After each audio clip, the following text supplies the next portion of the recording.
Good morning, everyone, and welcome to another edition of Artsbeat TV and Radio here on Westfield Community Programming Channel 15 and 89.5 FM WSKB. I'm your host, Mark Auerbach. Peter Cowles is our chief engineer. And as we start today's program, live theater and live music is back, and I wanted to go through some of the programs and events and theatrical performances that you'll have an opportunity to savor this summer at various locations throughout Massachusetts and Connecticut. First of all, we've been talking about Berkshire Theater Group and Barrington Stage. They are two theater companies that were able to perform during the pandemic. They took some brave steps to introduce outdoor theatrical performances, and they received a contribution from a donor to make it possible for them to go through the winter and pick up again this summer. And both of them have very robust performance schedules going. And at Berkshire Theater Group, they have the importance of being earnest right now. Playing at the Unicorn Theater, they have a series of performances featuring Broadway stars, people from like Stephanie J. Block, performing in concert. These are people that you don't get to see that cabaret art form in musical theater happening that often. Is this kind of a revival of a cabaret, really? Well, because most people don't have time for that. Yeah, back in the maybe in the 70s and 80s, the New York cabaret scene was really in big swing, and Broadway stars and other musical people would want to perform in concert in smaller venues, so to speak. And up in the Berkshires, there was a place called the DeSisto Estate, and they booked all these people. They'd come in and do one or two weekend shows. Well, that's long gone, and Barrington Stage and Berkshire Theater Group have sort of taken on that challenge, and so they bring people from the Broadway musical star Jeff McCarthy, who will come and do a one-night show, or Leslie Kritzer, who will do a cabaret show. And at Berkshire Theater Group, they have people like Kate Baldwin and Graham Rowett, who are well-known Broadway names, and they'll come in and they'll do a performance of songs they like. And is that mainly because that's what's feasible right now to do on stage? You can't really have a big cast out there. You can't really do a musical per se right now, just because people are still easing back into things. Well, yes and no. I mean, they really can't do a huge production inside yet. It's not economically feasible to do a large cast show because lots of people to pay, and you can only perform to maybe 50% of your audience or what your potential is. But this art form, the idea that New York and Hollywood people can come up and do a cabaret concert at a theater, that's been around for a while, but it just hasn't been available except in the last few years. So that's available both at Barrington Stage and Berkshire Theater Group. It's great entertainment to go see somebody like Norm Lewis or Brian Stokes Mitchell or Elizabeth Stanley. All these big Broadway names will come up and they'll do a concert of songs they like, so that would be something I would head out to see. One of the things that I'm really excited about the return is the 7 Hours concert series in Worthington, Massachusetts. And it's a small family-run concert series. It's now in its 53rd year. And it was started by a husband and wife whose first names began with R. They had 5 children. The children all were trained pianists, and their first names began with R. So 2 + 5 = 7, and the series became known as the 7 Hours series. Well, the original founders, Robert and Roland Schrade, have long passed away, but their daughter, Rory Ann, keeps this 7 Hours concert series going, and they're on Sunday afternoons up in Worthington. Just a delightful place to go hear chamber music, and some of it's classical, but they also have jazz. So, and she's a wonderful person too. She really is. I love when she comes on to do interviews with us. I do too. She's I love listening to her and listening to her stories and everything. She's so fabulous. I mean, it's just fantastic. And then in terms of theater, I mean, Berkshire Theater, Barrington Stage have strong seasons up and coming. Chester Theater, which performed in the miniature Chester Town Hall, maybe 100 seats, they've moved outdoors to a tent on the grounds of Hancock Shaker Village. And they're Is doing that a one season only thing, or is this going to be regular? It's a one season only thing. Okay. So they can go back to their small home in Chester. Okay. But what's really cool about it, Peter, is they're performing on a deck under a tent near the visitor center at Hancock Shaker Village, which is adjacent to a cow pasture. And I went to the first show, which was called Title Indeed. It was a one-person show starring James Barry, who's a frequent guest here on Artsbeat. Sure, yeah. And the cows from the pasture came over, and they were kind of entranced by the lighting and sound effects, and they were offering their own opinions. There were moos going on, and there are a bunch. Did you include that in your review? I did. When I reviewed it for It's a Westfield 3 moo News. review? Yeah, it was. I gave it a 5 moo, rating. But what was also really strange was there are a bunch of cats that live on the grounds at Chester, at Hancock Shaker Village. Yes. And so the cats were wandering around the perimeter, and to me that was just kind of unique because you don't see a lot of wildlife when you go to the theater in the summer in the Berkshires. Well, they were wondering what to make of all of this in their home. That's true. Although it's not really the first time.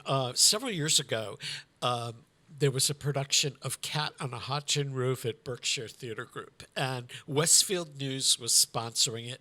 And Patrick Berry, who was the publisher at the time, and his wife and I and a friend went up to see the production. It was opening night.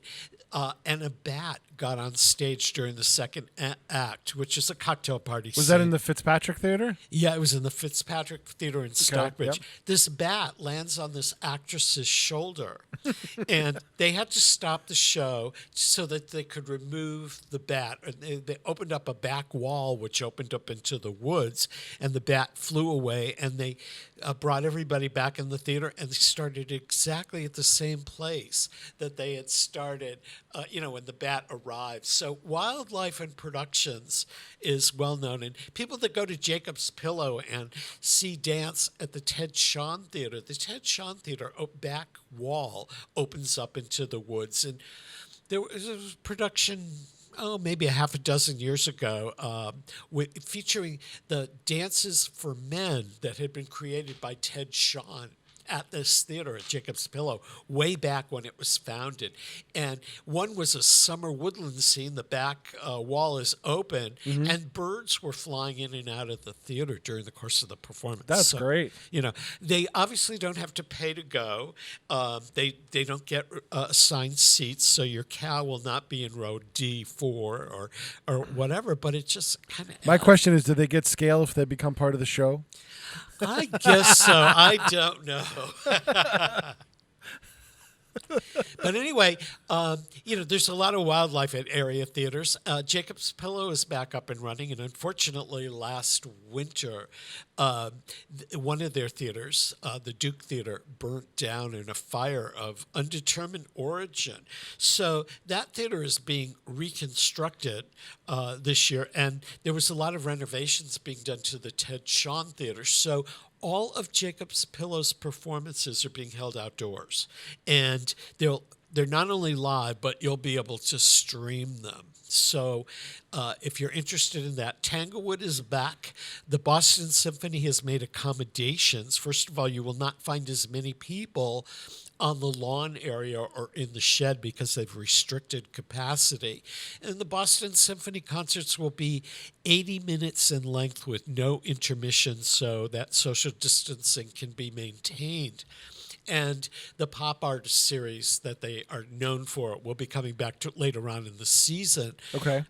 One thing people should be aware of, first of all, if you're going to a summer theater event here, buy your tickets in advance. Because of capacity controls and social distancing, in some cases, you may not be able to just walk up and see a show. So that's item one. Item two, you need to bring a mask with you because whether you're vaccinated or not, Actors Equity, the actors union, will not allow their actors to perform before an audience unless the audience is masked. mask at this time. So you will need a mask if you're going to any of the theaters that are union theater houses. And the other thing is social distancing is maintained. In some cases, it's your playbill or your program will be available to you online but not handed out. And some of them will have paperless ticketing. So things are a little different this year, but if you're like me, I'm so glad to be able to go to a live performance and be outside and Right. do I all remember you this talking stuff. about that. Yeah. So that's a good thing. TheaterWorks is back in Hartford, and they're doing an immersive show called Walden in Windsor at Connecticut Riverfront Recapture. So it's a show where you're actually going to be outdoors, wandering through a parkland on the Connecticut River, seeing this story about two twin sisters who worked for NASA who are dealing with issues about climate and the future. And immersive theater is something we don't get to see around here all that much. Correct. I don't remember anything in the time that we've done this. Anybody ever talking about an immersive theater play? I can't remember going to any in my theater going career. I know there's a theater down in Georgia that somewhere outside of Atlanta that does immersive theater, and they do musicals, and they did the musical Big River, which is the story of Huckleberry Finn, and they did it on a lake. And so I guess when Huck Finn is going down the Mississippi River on his raft, the raft is floating through a lake somewhere. So it does happen. It happens in New York. There are places where you can go to a theater in a mansion or stuff like that, but it's not common here, so it's kind of cool. So what else is going on? Is the Goodspeed Opera House going to have any shows this? Goodspeed is all of their stuff is out on the river. Okay. And it's called Goodspeed on the River, and it's concerts. And it's concerts by musical theater people. There's one right now with an actress, Rashida Scott, who starred in their production of Anything Goes. And she's doing her tribute to the famous singer and actress Pearl Bailey. And people may have seen Pearl Bailey on television. She was big in the 50s and 60s and early 70s. But her claim to fame was really that where she'll be most remembered, and she did a lot of Broadway, but she replaced Carol Channing in Hello, Dolly in an all-black cast of Hello, Dolly that she co-starred with Cab Calloway. And when David Merrick, the famous Broadway producer, brought this all-black cast production of Hello, Dolly to Broadway after Carol Channing and a host of other people had played Dolly over the years, it became Broadway's biggest hit and a sellout 4 or 5 years after Hello, Dolly originally opened. So Rashida Scott is doing her interpretation of Pearl Bailey. The program's called Ambassador of Love, and there's a whole series of Broadway type concerts and that are happening on the river in their lower parking lot at Goodspeed. And Goodspeed will come back indoors in September with a Rodgers and Hammerstein review called "It's a Grand Night for Singing," and that's directed by TheaterWorks' Rob Ruggiero. So that'll take place in the fall. Have we heard from Theater on Park or Hartford Stage? Well, Hartford Stage has announced that, yes, they are going to do an indoor season starting in the fall. They're going to open with Ah Wilderness, which is Eugene O'Neill's only comedy. They had announced to do that in 2019, 2020. It was going to be the debut directing project of their new artistic director, Melia Ben-Susan. Mm-hmm. It got canceled and postponed, but at the time, it was already in rehearsal. The sets have been built and everything else. So they just put it in storage, and they're going to bring it out this fall. Sure. And it'll open sometime in October. And then instead of doing a Christmas Carol, because, again, it's too large a production with people on stage to present it this time, they'll be doing It's a Wonderful Life, a radio play during the holiday season. Oh, that's very cool. Yeah. And Playhouse on Park is doing a summer season at the Hour Farm in Bloomfield, Connecticut, just over the line from us. And the Hour Farm was owned by Beatrice Fox Auerbach. She was not a relative, who was known for G. Fox department stores. And that family farm, which is huge, has been turned into a performing arts space. And last summer, Playhouse on Park did stuff there. So they're doing some summer things out there. They're doing Sondheim's Into the Woods is one of their productions, and they're up and running and back. TheaterWorks, as we've talked about over and over again, never shut down. And They just adapted really well. they adapted really well, and they're streaming things that they did.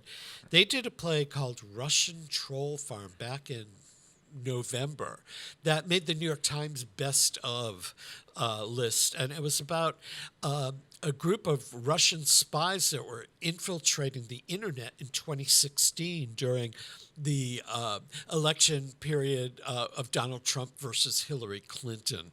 And it was investigated, and they found some of the original transcripts and tweets and all of that and turned it into a play. And the play was written to be streamed, and it was a phenomenal piece of theater. I don't think it would have worked live and on stage, but it did work as a stream. And so TheaterWorks has been doing all their stuff streaming throughout the year, where Hartford Stage was dark. Now they're back and they're doing live stuff, and that's really cool. I don't know if you want to take the half-hour break early because your guest for the half hour is here early. So would you like to take the break now? We'll have Michael Fabrizio when we come back. That would be absolutely terrific. So Peter Cowles, our chief engineer, my producer, and I are just having this little schmooze fest here. And we're going to take a break to acknowledge the underwriters that make that kind of schmooze possible here on Westfield Community Programming, Channel 15 and 89.5 FM WSKB. This is Artsbeat Radio and TV. If you've missed a portion of today's program or you want to catch some of the other ones, all of our programs are archived at WSKB Community Radio's YouTube page, so don't go away. We'll be right back. Support for community radio on WSKB is provided by Betts Plumbing and Heating Supply Company, an independent, family-owned wholesaler serving Westfield for over 50 years, specializing in plumbing, heating, and industrial piping supplies. On the web at bettsplumbing.com or at 14 Coleman Avenue in Westfield. Support for the community programming of WSKB is provided by the Dunkin' Donut Shops of Westfield and the Sardinia family. It's nice to know that even as the world changes, Dunkin' Coffee remains the same at 7 convenient locations throughout Westfield. Underwriting for community radio on WSKB is brought to you in part by Rockies. Over 30 convenient locations throughout Massachusetts, Rhode Island, New Hampshire, Connecticut, and Florida. One of the nation's largest ACE dealers. Expertise and great product selection in paint, hardware, lawn and garden. That's Rockies. Rock solid service since 1926. On the web at rockies.com. Hi, it's Bob Plass, and I have Wow, It's Tuesday. Every Tuesday, 6 to 8. Wow, it's Tuesday. Community Radio. 89.5 WSKB. I did it! Live from Studio 120 at Westfield Technical Academy, this is WCPC Channel 15 and 89.5 FM WSKB Westfield. Welcome back to Artsbeat TV and Radio, everyone. I'm your host, Mark Auerbach. Peter Cowles is our chief engineer. There is a summer music series going on at the Berkshire Theater Group, both at their Colonial Theater in a tent and also at the Unicorn Theater. Coming up on July 31st as part of Bobby's Summer Series, a series of music, is the singer Michael Fabrizio. And he's a Nashville recording artist, but he has his ties here to the Berkshires. He grew up outside of Pittsfield in Richmond, Massachusetts. His parents have been very much involved with Berkshire Theater Group over the years. And although he's got a career going in Nashville doing country music, he's going to bring some of that styling back on the 31st of July, right here to his hometown. Welcome, Michael. Hello, thank you. Thanks for having me. Yeah, so how did you get from Richmond, Massachusetts to Nashville? Well, it's quite the story, but the Reader's Digest version was I was a college athlete in Boston and was playing there, but really had an interest in country music from my grandfather and some of my the people around my family. So I moved to Western Tennessee, and as soon as I graduated in 2006, I moved directly to Nashville, and that was the end of it. I just began writing. I was going there weekends, and I fell in love with the city and the scene and the people, and yeah, it's just been there ever since. And it's beautiful to come back in the summers here and play locally, and to have the access to all the things in Nashville has been amazing. Now, Nashville is, the capital of country music. You have your own group that performs, but you've also written your own music, and you've written for other artists. What kind of? There's so many different styles of country. Do you do a lot of different things? Do you do primarily original things that you've written? Do you do covers? I guess the best way to say it is that when I first moved to Nashville, I was doing country, and it wasn't really like country. It was more of a pop country, a rock country. And then I found myself finding to do more independent stuff and a little bit more, I don't know, I would say deeper lyrically. So I started Fabrizio and the Fever with some really just fantastic musicians in town, and I started writing, really eclectic stuff that was influenced a lot by, hip hop, blues, R&B, very eclectic. And that's really what I grew up on. Both of my parents listened to a wide variety of music, and I love all types of music. And so trying to center around one thing was really difficult for me.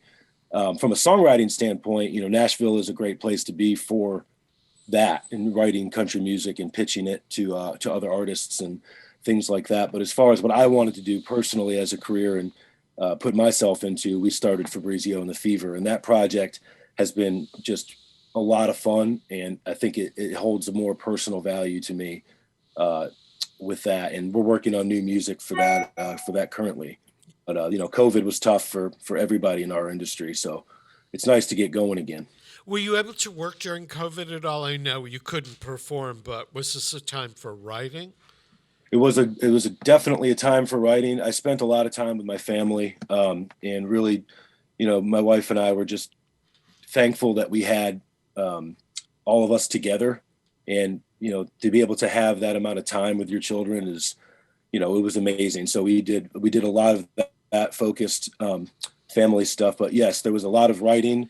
One of the companies that I own in Nashville is called Red Roots Music, and we have about 250 to 300 artists that we book, and we do, a lot of shows every year. It varies, but we've done a couple of hundred shows a year since 2010, I think. I started the company in 2007, and so we did an online quarantine fest at the beginning of COVID, and it was all live from a venue in Nashville, but nobody was there. It was just a streaming thing. And, it went over okay, but, there's just nothing like live music. And for the listener, as well as the artist, it's really hard to ask people to tune in and give their money when, it's not the same experience. So as a performer and an artist, do you have a lot of touring opportunities? For example, you're doing this gig at Berkshire Theater Group, and I'm sure that you're doing that partly because your folks are involved and this is your hometown kind of thing. But are there a lot of places that you can tour yet, or are things still shut down? I can tell you this, that Nashville's been open for probably close to 6 months now. I mean, there's been, I haven't gone out and played. I didn't feel comfortable until I was fully vaccinated personally. So I didn't do that, but I had friends that were playing in February, March, before everything really got, back on track. As far as the South, I think most everywhere is pretty open as far as touring. I've got friends in Alabama right now, in Florida, Virginia, as far as that goes. Seeing it coming from the South and coming up to here, obviously we all know there's an incredible amount of difference, but it's very different as far as the reopening has gone, and it does affect the touring industry because a lot of people can't play, up here, or have to play in a capacity up here that's not really conducive to putting on a show, where you got people 6 feet apart. I don't know when we'll get back to that, being standing right next to each other and screaming, in a enclosed space. I think even Nashville has the downtown scene in Nashville has definitely, they're packed all the time, packed, so like sardines in there. As far as the independent venues, they're being a lot more careful, especially Exit In, for instance, where it's a famous rock club in Nashville that we work out of as well. And they've been really careful, and they started doing things outside. So you're seeing, because of the season, you're seeing a lot of outdoor shows and, pop-up stages and stuff like that, which has been, it's fantastic. But, once the weather changes, hopefully everything will be back to normal and we can start seeing those indoor and crowded shows again. Do you prefer playing a big venue or a small venue? I'll be honest, I've played both. And I would say that if the small venue is packed, it's fantastic. But if you're playing a small venue and there's not a lot of people there, I guess it's not as fun. But yeah, I think the energy of a big venue and a big crowd, I mean, it's addictive. It's something that I think every performer will tell you it's hard to beat. So regardless of the room, if that room is full, I enjoy playing to that. Is your upcoming performance at the Berkshire Theater Group the first time that you've played in Western Massachusetts, or do you come up here on a regular basis? So for the last 3 years, I've done pop-up shows over the course of the last 10 years up here, little small town things like family and friends gathering kind of thing. But over the last 3 years, we started doing a benefit show to benefit the Richie DuPont Scholarship Fund, which is to send children to theater camp. So we were the charity event that brought in the money for those children to do that camp. So we did that since 2018. That was just once a year. This year we had it scheduled, but because of COVID, we did move it. But I played a Balderdash winery up here. There's a vineyard winery that's become really well known. I did a charity event there 2 weeks ago, sold out. They were limited on seating, but we had 200 people there, sold out, and raised $10,000 in a matter of 2 hours between 6 and 8 o'clock for a childhood cancer thing that we were doing. So I love coming up here, and I love the following and the people that I have up here, the support that I have up here, and what they're able to do collectively to help, the causes that I affiliate myself with. Yeah. This performance that you're doing for Berkshire Theater Group, what kind of music are you doing? Are you doing things you've done before? Are you introducing some new tunes? I'm going to do some new songs that I wrote. I'm going to do some cover songs ranging, from Louis Capaldi, who's become one of my favorite new acts among, Brooks and Dunn. I've got the Eagles. I've got, trying to think of some favorite. Oh, Ed Sheeran.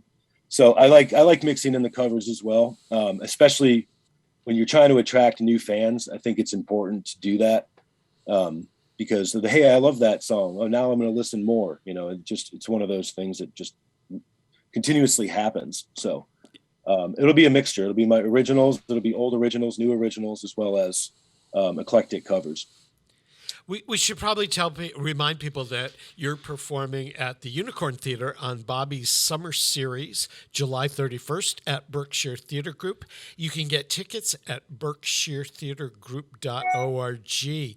And I was wondering, Michael, do you have a website or a YouTube channel or something like that on social media where people can take a peek at some of your work? Yeah, there's at Fabrizio N Fever, the letter N, Fabrizio N Fever, Fabrizio N Fever is my Instagram handle.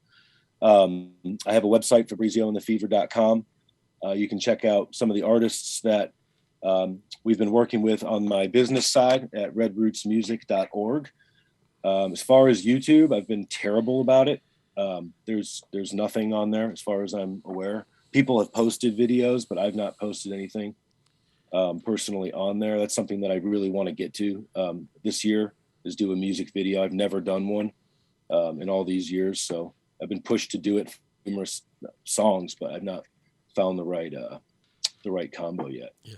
Michael, yeah. Yeah, we're going to take a real quick break to acknowledge Sure. the underwriters that make programming possible. So while we're doing that, go to berkshiretheatergroup.org, look at their summer concert lineup of Bobby's Summer Series at the Unicorn, and get your tickets to see Michael Fabrizio. Peter Cowles is our chief engineer this morning. I'm Mark Auerbach, and we'll return after a couple of messages. Support for the community programming of WSKB is provided by Westfield Bank. For more than 160 years, Westfield Bank has been an important community presence and commercial leader in the Pioneer Valley. With convenient full banking services in Westfield, West Springfield, East Longmeadow, Agawam, Feeding Hills, Springfield, Southwick, as well as Enfield and Granby, Connecticut, visit us on the web at westfieldbank.org. Support for community radio on WSKB provided by Westfield Electroplating. Employing over 140 skilled platers, painters, and technicians, Westfield Electroplating was founded in 1946 and was the first company in the country to achieve National Aerospace and Defense Contractor Program accreditation, proudly maintaining that status for over a decade. Westfield Electroplating provides over 50 quality finishes to meet your corrosion, cosmetic, or performance needs. On the web at www.westfieldplating.com or 413-568-3716. Westfield Electroplating, putting the finishing touches on technology. Join me, Tina Gorman, each week from 6 to 8 a.m. for Wake Up Wednesday, when my guests and I discuss health, wellness, and lifestyle reimagined. Community radio. 89.5 WSKB. Live from Studio 120 at Westfield Technical Academy, this is WCPC Channel 15 and 89.5 FM WSKB Westfield. Welcome back to Artsbeat, everyone. I'm your host, Mark Auerbach. Peter Cowles is our chief engineer, and we're broadcasting from Studio 120 at Westfield Technical Academy. You are either watching us on Westfield Community Programming, Channel 15, or listening to us on 89.5 FM WSKB. This program and all of our others are archived on YouTube at WSKB Community Radio, and we're here every Friday at 8 o'clock. Our guest this morning is Michael Fabrizio, who is a Richmond, Massachusetts native that's just outside of Pittsfield, who went on to Nashville to have a really fabulous career in not only singing but songwriting, and he's bringing some of his music back home, so to speak, to the Berkshire Theater Group at the end of July. Today's music business is changed so rapidly since the time that you started. How do you get your music out there when there aren't disc jockeys at every local radio station spinning records? I mean, I would say that the majority of musicians use social media. I would have to say that that's probably the most useful tool for us, and I think that's where people look for us the most. That includes YouTube as well as Instagram and Facebook, and people create events there. I mean, that's kind of been where a lot of this has started. There's still in Nashville, there's a lot of posters on the telephone poles, which we get as a booking agency. We actually get quite a bit of turnout from those, especially tourists that are looking for original music and they're stuck downtown listening to Sweet Home Alabama at every single bar that they walk into. So I would say that, the day I remember dropping off CDs. In fact, my first record, Nunchuck Fury, I brought to Lightning 100 in Nashville. I rolled a joint and I put the joint in the CD case, and I brought it to Lieutenant Dan, who was the disc jockey. And he opened it up and he started laughing and he said, "Man, that's some good shit." He said, "I don't smoke, but I'll give this to our engineer or something." And so anyway, I got a call back that afternoon and they said, "Congratulations, you're going to be on the Band of the Week." And I was like, well, that must've been some good stuff.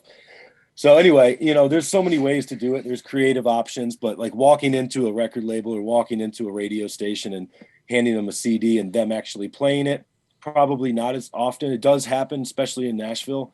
I've done it before with other stations in Nashville that have, really been receptive to that. So, it's all about kind of being creative and taking risks. And, I've always been a bit of a risk taker. So yeah, well, because Nashville's a music city, so you would expect a lot of original music and Austin, Texas has risen up as being a great music city.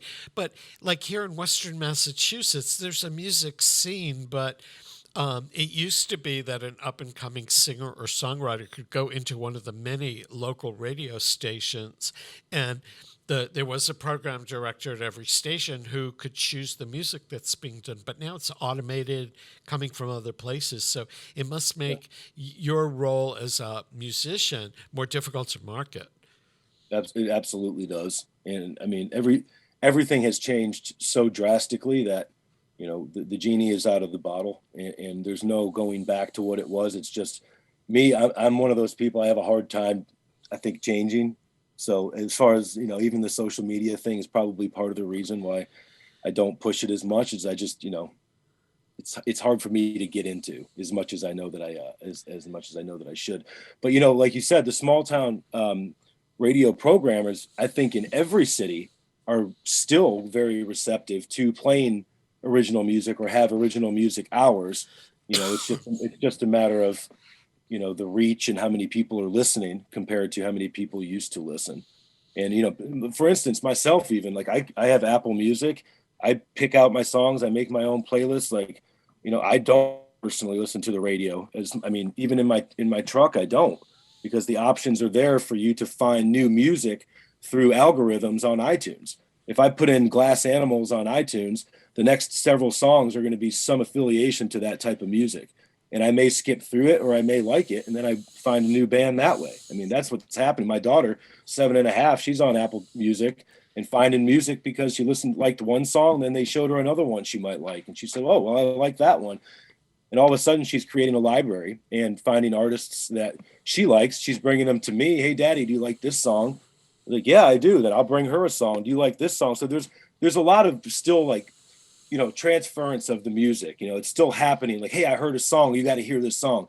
That's still happening, which is fantastic, because people do want to share their emotions that they felt when they heard a song. So all of that stuff is great. But, like you said earlier in the interview, the saturation now, everybody, that's another reason why I'm sort of anti-social media, is because everybody's a celebrity now. Everybody's got a page. Everybody can show everybody else how great their life is. It's just so saturated that it takes some of it away for me. Well, it's funny because I interview every so often a young local singer or actor who's on their way up. And I interviewed one last year in the middle of the pandemic, and it was not for an arts program, but it turned out it was a program that we do with young people, high school and college age kids, and ask them questions about current events and ask their opinions. And she was a social media influencer and a singer, and had been singing and performing on social media since she was 14 or 15, and TikTok was her media, and she had millions of people following her. But she didn't really do a lot of live performance. She wrote her own material, and in the venue that she's working in, there are hundreds and hundreds and hundreds of other people that have probably never stepped foot on a concert stage, never paid their dues, never gotten trained. I mean, she took some music courses, but it wasn't like she was getting ongoing training, and all of that. So you sort of wonder how things have changed so quickly that to be a musician with talent in a huge market is so much more difficult than it was 15 or 20 years ago. I can't tell you, Mark, how many musicians we come across that are just like you mentioned, that have no idea about being on a stage. They have 50,000 followers, but you book them for a show and 7 people come out. Like it's a lot of it is a facade. It's just this safe place that they can go and portray themselves as, this professional musician when they really don't have. I had a band or a girl one time that I said, how many DIs do you need? Direct boxes for. She said, what's a DI? She didn't even know what a DI was. She in fact didn't even plug her guitar in. She's like, oh no, I'm not going to actually plug it in. I was like, oh yeah, no, please don't plug it in. So, it's crazy. I mean, there's a lot of that, but there is, like you said, a lot of talent out there too, but you get lost in it because it's so saturated with people that are, talented, but they're just kind of, I think we both understand. I don't want to put down artistry because I believe in artistry, but Yeah, there's a lot. it's just the world around it has changed. Did you get trained in music when you were growing up? Were you exposed to music? Did you learn an instrument, or did that happen when you were older? My parents were both or are both musical. My mom and dad were sang. My dad is a musician, instrumentalist, as well as a singer. He plays trumpet, banjo, electric guitar, piano. My mom's a singer. She sang with her sister all around the Berkshires when they were growing up. And then when they met, they were in a band together. And so when I was young, my mom was, you're going to play piano. And I didn't want to play piano. And you're going to play piano. I don't want to play piano. So after a week or so of that, and I started playing, I just was addicted and I couldn't stop playing. I just kept practicing, and I was taking classical pieces and changing them. Like Pachelbel's Canon was my first classical piece, and I would play it the normal way, but then I would just improvise once I understood kind of how to do that. And that's where it began, was with piano. And then when I went to college, I picked up guitar, and I learned harmonica driving back and forth from Northeastern University in Boston, which is where I played baseball for Northeastern, and then would drive back home when possible, and I would learn harmonica playing on the way home to country radio. So yes, there was a lot of music in the family. In fact, my father's mother was in the Sweet Adelines in New York. So a lot of singing in my family. Growing up in an Italian family, it's always, we're loud anyway, so it helps to sing. But yeah, it's always been in our family. My daughter actually plays the harmonica, and I mean, I think it took her about a whole 2.5 minutes to figure out. It's amazing watching her do that and growing into a musical family is, it's a cool thing. When you compose, do you compose on the piano or on a guitar? I would say it really depends on the mood, of the song. What do I have to do? If I have to do a piece, like I did a piece for ABC once, and they needed just like an instrumental thing. So I did it on the keyboard because synthesizer, I can do different sounds and alter and all that kind of stuff. But if I'm writing for myself, and it's a sad song, I'll probably go on piano. If it's a love song, it's really on, the vibe, because you could play the same 4 chords on piano and play the same 4 chords on guitar, and what you feel is different, and how you play them is different. How your brain takes the words and structures them is different. So it's really, I kind of say, hey, what sounds good? Does this sound better to me than this does? Or no, this is strictly a piano song. This is not a guitar song. So that happens too. I know you've written a lot of music for other performers and in other situations, as well as writing for yourself. When you're writing a piece of music, do you have another musician in mind, or somebody like? Are you composing a song and think that I got Dolly Parton in mind for this, or I've got this, or do you just write the song and then see what happens with it? So a lot of the time, if I'm writing with somebody that, say, already has cuts with a certain artist, then that'll be sort of a focus. Like, hey, like I have one friend that has got some Jason Aldean stuff, and so we wrote a few songs that were very much tailored towards Jason Aldean's style of country music. I've got another friend that writes for Montgomery Gentry and Sammy Kershaw, so we write more of a traditional type then. Sometimes it's like, hey, what's on the radio? Like right now, the whole pop country kind of Sam Hunt thing, is happening. Then you've got the what's his name?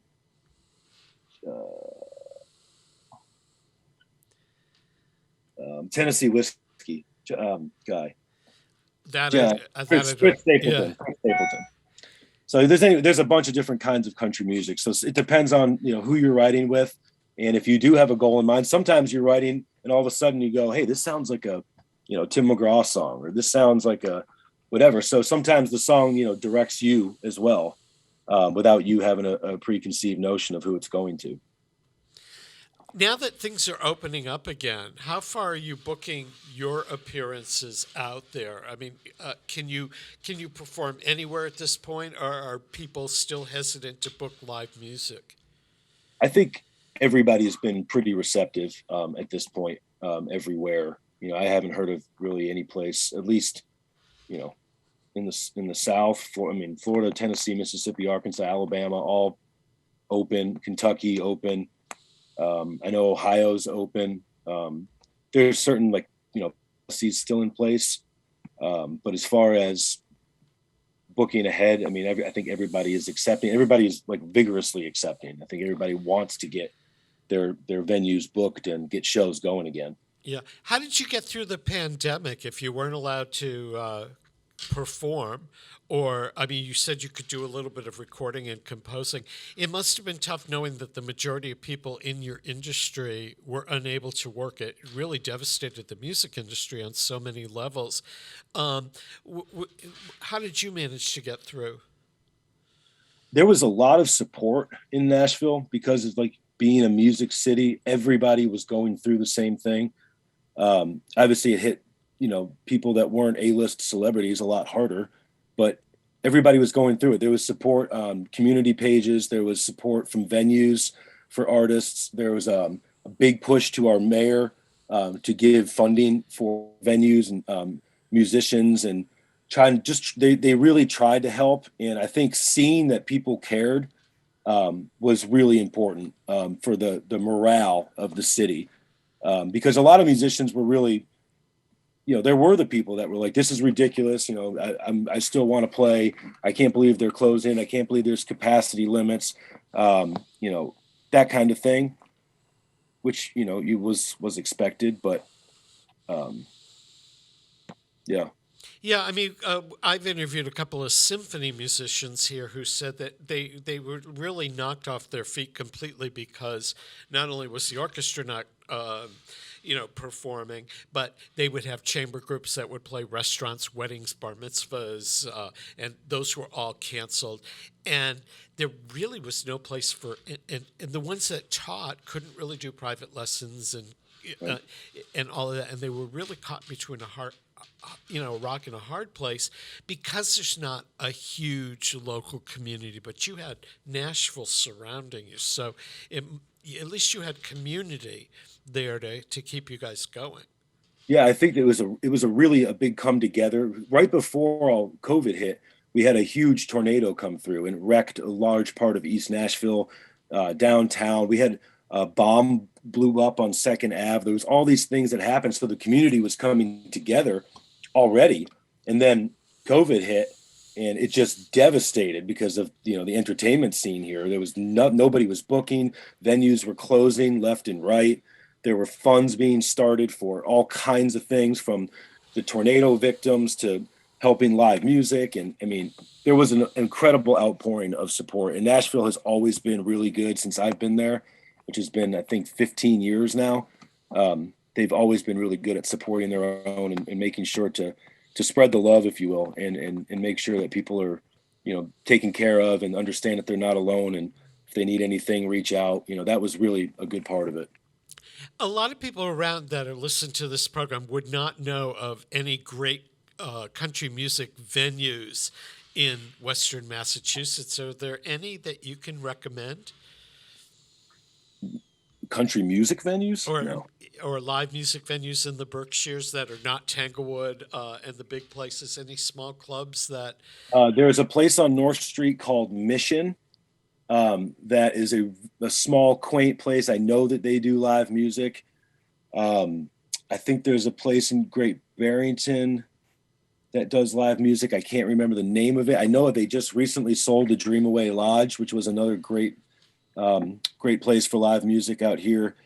There's obviously all the Berkshire Theater group. But as far as smaller places, I know there's a musician that helped me set up sound last or 2 weeks ago for my show, and he's professional around here and plays everywhere. So he does a lot of the bar, restaurant stuff where he brings his own PA, sets up in the corner, plays a couple hours of cover songs, gets requests, and has fun with the crowd. And I think there's a lot of that in restaurants. I don't think there's specific live music venues that aren't sizable, though. Yeah, and I hope that whoever buys the Dreamaway Lodge maintains what it was, because that was kind of unique to all of us that grew up in Western Massachusetts that liked music and kind of offbeat places. And it was one of those few places that was open after shows that you could go and grab a meal. Yeah, it was great. I mean, I just remember all those experiences there being so wonderful, and I wish that there was more. I wish there was more places. There's so much talent, I think, in the Berkshires that I've seen from, David Grover was a huge inspiration of mine growing up.